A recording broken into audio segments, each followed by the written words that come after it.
Salutations peuple de YouTube, je vous retrouve une fois de plus chez Sylvester, qui est là. Petite boule, c'est vraiment petit cœur. Oh. Donc c'est la deuxième fois que j'assure cette mission. Ici c'était une mission de 19, 20, 21, 22, 23, 24, 25, de 7 jours. Ça me paraît énorme, je me souviens pas avoir fait autant de jours. C'est le dernier jour aujourd'hui, donc on est mercredi le 25 juin. Il est 18h24. Et donc, avant de partir, j'avais envie de faire une dernière vidéo avec lui. Moi, chacha. Petite poule. Il fait très beau pour le moment en Belgique. Il y a entre 25 et 30 degrés, je ne sais pas exactement combien, mais moi j'aime bien. J'aime beaucoup la chaleur. Ça fait du bien. Je vais pas dire que ça fait du bien au moral parce que j'ai quand même pas le moral, mais je trouve que ça fait du bien au corps en tout cas. Aujourd'hui, je vais vous présenter un petit jeu de chez Bicycle, je crois que c'est comme ça que ça se prononce. Donc c'est un petit jeu de cartes, un jeu de poker de Nightmare Before Christmas. C'est pas évident de vous montrer avec les reflets. Ça c'est le dos. Donc c'est édité par Disney.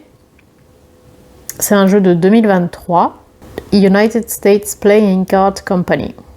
C'est un petit jeu qu'on achète à la Fnac, je sais plus exactement à combien. Bon, pour un jeu de cartes, c'est... Pour un petit jeu de poker, c'est cher, mais voilà, je trouvais que c'était quand même très très mignon et j'aime assez bien les jeux de poker. À l'intérieur, c'est comme ceci. C'est une boîte en carton, assez résistante. Et donc, on a des incrustations métalliques. Nightmare Before Christmas, c'est évidemment un film que j'aime énormément, que j'ai vu à l'époque. Je ne l'ai pas vu au cinéma, mais je l'ai vu, j'imagine que c'était en cassette. J'étais vraiment petite, j'avais, je sais pas, 10 ans. Mais oui, mon amour. C'est quoi ce petit plumeau? Tu restes avec moi? Il est juste derrière la caméra. Tu fais la vidéo avec moi? Oh, petite boule. Petite boule. Donc c'est un film que j'ai vu à l'époque. Pour moi c'est un film d'enfance. Je sais qu'il y a, par exemple mon mari ne l'avait pas du tout vu en étant enfant. Donc, il aime bien, mais peut-être qu'il n'a pas le même rapport au film que moi. C'est un film que j'aime beaucoup, qui est évidemment loin d'être parfait, surtout d'un point de vue scénaristique. Comme un peu tous les films qui portent l'empreinte de Burton. Attention, c'est pas un film que Burton a réalisé, ni écrit. Il a juste designé les personnages, mais c'est tout. Donc c'est réalisé par Henry Selick. C'est grandement écrit par Danny Elfman, qui a fait la musique avec son épouse. Voilà, bref, c'est pas le sujet de la vidéo. Dans le jeu, on a petite carte en plus de présentation du jeu que je n'utilise pas puisque il n'y a pas le dos du jeu avec. C'est vraiment juste du blabla. Ceci, c'est le dos. C'est des cartes vraiment entre guillemets traditionnelles, donc effet toile. Là, on arrive à le voir, qui glissent très très bien, qui sont un peu trop rigides par contre. C'est une bonne qualité, oui ça va. Bien que quand on fait le shuffle, elles ont tendance quand même à fort plier, je trouve, pour des cartes de poker qui sont censées être quand même bien manipulées. Je trouve que la qualité n'est pas à la hauteur de ce qu'on attend d'une carte de poker. Et je les trouve rien trop rigide que pour bien faire le shuffle. Voilà, après elles glissent super bien. Quand on les étale, c'est très agréable, elles sont agréables à brasser. Et les couleurs sont très jolies. On a des tranches neutres, mais à mon avis, je les ferai en noir pour continuer la bordure d'ici. Et du coup, oui, ça débordera sur l'avant, mais moi, ça ne me gêne pas spécialement. Soit en noir, soit en violet, je ne sais pas encore. À réfléchir. Je bois juste de l'eau du robinet. J'ai utilisé ce petit jeu pour le petit tirage que j'ai fait pour Lita, pour la fête de l'été. Vous allez me dire, c'est plutôt un jeu soit d'Halloween, soit de Noël, mais voilà, moi je l'ai utilisé maintenant. Pour moi, tout ce qui est teinté d'Halloween, quelque part, n'a pas de saison, parce que comme j'aime tellement cette ambiance, pour moi, c'est juste l'ambiance des trucs que j'aime. Donc pour moi, ça marche toute l'année. Voilà, je sais plus s'il y a un joker, s'il y a 2 jokers ou 3 jokers. on verra quand on parcourt les cartes. Et par contre, il y a aussi une carte de présentation du jeu que je laisse dedans comme un joker additionnel. On va regarder tout ça. Évidemment, les cartes ne sont pas dans l'ordre puisque, comme je vous dis, j'ai déjà fait un tirage. Évidemment, il n'y a pas de livret. C'est pas censé être un jeu qu'on utilise pour la divination ou pour la guidance. Enfin, c'est pas censé être un jeu qu'on tire, c'est censé être un jeu avec lequel on joue. J'aime assez bien utiliser les cartes de poker, enfin, entre guillemets, la cartomancie traditionnelle, mais je le fais vraiment à la manière d'un oracle. C'est-à-dire que je ne vais pas suivre les règles de la cartomancie traditionnelle, je me suis un peu fait mon système et je me laisse vraiment très très libre d'interprétation. Voilà, en gros. En tout cas, j'aime bien ce petit jeu. Et par contre, avant de vous présenter les cartes, je vais appeler ma grand-mère parce que sinon il sera trop tard. Elle ne répond pas, je vais réessayer plus tard. Alors, les carreaux sont représentés en violet. Ils ont été redessinés, hein, c'est pas le carreau traditionnel qu'on voit dans un jeu. Il est légèrement plus pointu pour donner cette ambiance un peu gothique. Et les numéros ont été réécrits aussi. Hein. On voit qu'il y a une sorte de petite crolle en plus, typique de l'ambiance de Burton. Et ici, on a une petite toile d'araignée.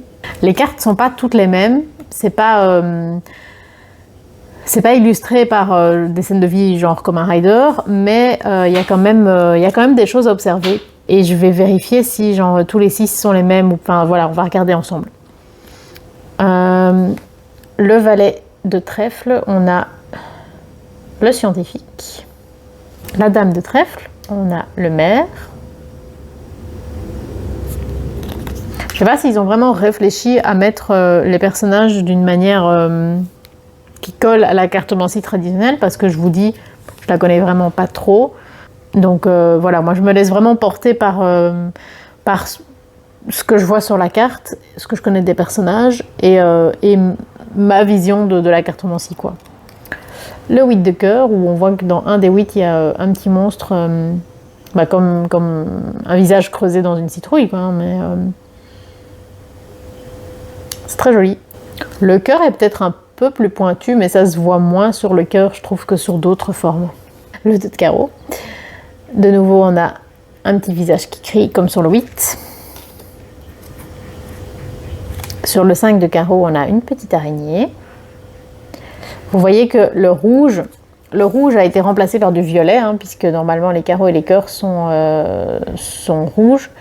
Et ici, ils sont violets. Par contre, les trèfles sont bien noirs.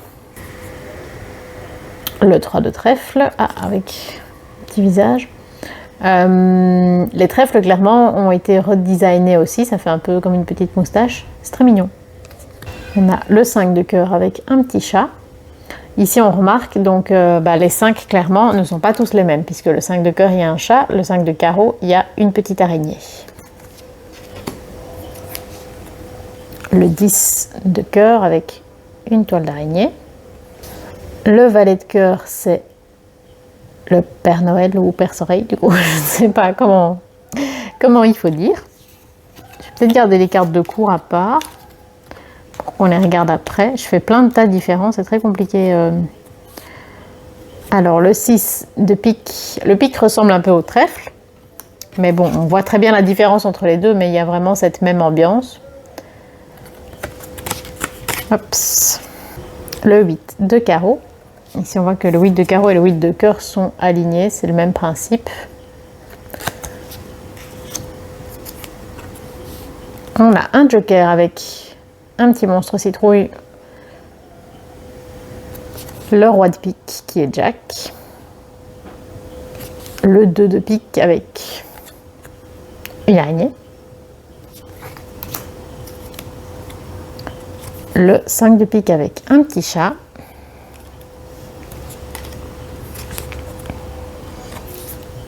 L'as de carreau. Je vais garder les 5 parce que c'est ce que j'ai déjà le plus, comme ça on pourra tous les regarder ensemble. Le 9 de carreau. Le 9 de pique. Le 2 de cœur. Le 3 de cœur. Le 4 de trèfle. Vous voyez, le fait qu'il y ait un peu toutes des illustrations différentes, bah ça permet un peu de se laisser porter, je trouve. Ici, on a la carte de présentation du jeu, donc qui a le même dos que le restant du jeu. Donc moi, je l'utilise un peu comme une sorte de joker additionnel. Le 10 de trèfle. Et c'est chaque fois un seul élément qui porte un visage. Même il y a les 10 éléments, mais s'il y en a un qui porte un visage, il n'y en aura qu'un seul. Le roi de cœur, c'est Jack qui porte tous les cadeaux, ce qui est logique par rapport au roi de pique, où il était plutôt un peu malicieux. L'as de trèfle. Le 2 de trèfle avec un petit chat. Le 9 de trèfle avec l'araignée. Le 10 de pique avec la toile. La dame de pique qui est Sally. Le 3 de pique. Un petit monstre. Le 4 de carreau, on a comme ça plutôt. Oui. Ouh, j'en perds ma carte. 4 de carreau, donc on a des petites chauves-souris qui s'envolent. Le 4 de pique, on a un visage, mais vraiment un peu différent. Il y a une diversité dans les visages, un peu comme on ferait pour creuser des citrouilles. La reine de cœur. Avec, je crois que c'est un des petits monstres qui se cache dans les cadeaux, si je me souviens bien. Le 7 de pique. Le 8 de pique. Le 9 de cœur. Le 7 de cœur. Ici, pour le 6 de trèfle, on a une seule chauve-souris, alors que les autres cartes où on a vu qu'il y avait des chauves-souris, il y en avait 3. Là, il n'y en a plus qu'une. Le 7 de trèfle. Je le trouve encore plus terrifiant que les autres, ce petit monstre. Le 7 de carreau. Le 8 de trèfle, où là, le petit monstre est très très mignon.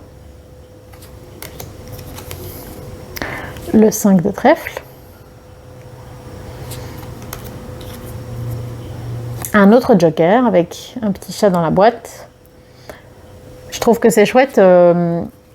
Ici, les deux jokers, on est vraiment dans cette ambiance de... cette notion de surprise. Allez, ces boîtes sont faites pour surprendre celui qui les ouvre, avec une marionnette qui en sort comme ça. C'est vraiment fait pour éveiller la surprise. Donc, par rapport à ce que ça représente un joker dans un jeu, je trouve ça vachement sympa. On a 0 pour le valet de pique. Le 4 de cœur qui est tout mignon. Le valet de pique, on a un des 3 petits monstres, Amstramgram, mais je ne sais jamais lequel est lequel. Le 10 de carreau. Je dois rappeler ma grand-mère. L'as de pique. C'est toujours sur l'as de pique qui est représenté le nom du jeu. C'est toujours un peu une carte de visite dans un jeu de poker. Le 3 de pique. Qui est très mignon aussi, je trouve. L'as de cœur. J'espère que c'est pas trop ennuyeux comme vidéo. Au moins, vous voyez vraiment à quoi ressemble le jeu, si ça vous intéresse. Le 6 de cœur, où on a de nouveau une petite chauve-souris toute seule. Le roi de trèfle, avec Oogie Boogie. Le roi de carreau, avec l'un des 3 Amstramgram. Et la reine de carreau. De nouveau, on est avec Amstramgram. Je suppose que ce sont tous les carreaux qui sont avec ces petits monstres. Laissez-moi vérifier. Je n'ai pas gardé l'autre reine. Non, l'autre carreau. Je l'ai remis dans le paquet. Oui, c'est ça. Donc, Amstramgram sont sur les cartes de cours de la suite des carreaux. Si on prend les trèfles, on a le scientifique, le maire et Oogie Boogie. Ce que je trouve un peu surprenant parce que vu que c'est un peu les antagonistes, je crois que je les aurais plutôt mis en pique, même si ma vision de la pique dans la cartomancie n'est pas aussi négative que dans la cartomancie traditionnelle. Après, le trèfle, on peut le voir aussi comme genre les personnes qui cherchent leur intérêt personnel avant celui des autres. C'est une manière aussi de l'interpréter. Pour les piques, on a entre guillemets la famille, Zéro, Sally et Jack en espiègle, ce que je trouve très intéressant et je trouve que ça redonne un peu de valeur aux piques. Après peut-être que ça a été fait un peu au hasard et que moi je cherche une signification là où il n'y en a pas, mais moi j'aime bien. Et les cœurs, en fait, ils l'ont lié vraiment à Noël, avec le Père Noël, le cadeau et Jack qui distribue les cadeaux. Donc j'ai quand même l'impression qu'il y a une logique, et une logique qui me plaît assez, qui s'écarte un peu de la cartomancie traditionnelle, je trouve. Donc on a 2 jokers et une carte additionnelle. Donc pour moi, on a 3 jokers. Et alors, je voulais vous montrer, si on prend par exemple tous les 5, donc on en a 2 avec les petits chats, le cœur et le pic, et 2 avec les araignées, donc l'un il y a une araignée elle-même et l'autre il y a une toile. On va prendre une autre suite, on va prendre le 6 par exemple, puis je vais vous montrer les as aussi. J'ai combien d'as là? 3, j'en ai oublié un, ici. Donc j'ai l'impression que cœur et pique sont toujours alignés. Genre s'il y a un truc sur le cœur, il y aura la même chose sur le pic. Et ah mais non, c'est trèfle. Ah bah du coup non. J'ai rien dit. Du coup c'est pas la même chose que le 5. Ici on a un petit visage et une toile d'araignée. Donc non, je pense que ça a été un peu dispersé. Je ne sais pas si ça a été dispersé au hasard ou s'il y a une réflexion. En tout cas, moi, j'essaie de trouver une signification quand je tire les cartes. Et alors, si je vous montre les 4 as, là, on est toujours sur la toile d'araignée. Dans tous les cas. Voilà.